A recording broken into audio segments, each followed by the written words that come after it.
Hi, I'm Dr. Shaw. One of the questions I've received is, can sciatica be provoked or caused by sitting for prolonged periods of time or improper postures? And the answer is yes, it can. I'll start with an example of a man who has a very large wallet on the right or left pocket.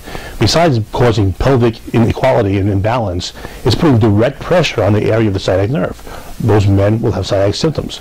Of course, sitting in a slumped posture will shift the weight from the ischial tuberosity, which is the bone that you sit on in your buttock, and push it more into the muscles where the sciatic nerve exists, causing a direct ischemia or lack of oxygen to that nerve, causing immediate and sometimes long-term damage.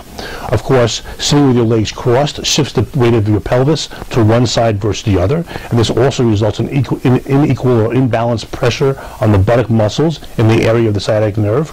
And therefore, posture and sitting and all these abnormal postural changes can result in sciatic injury, damage, and symptoms.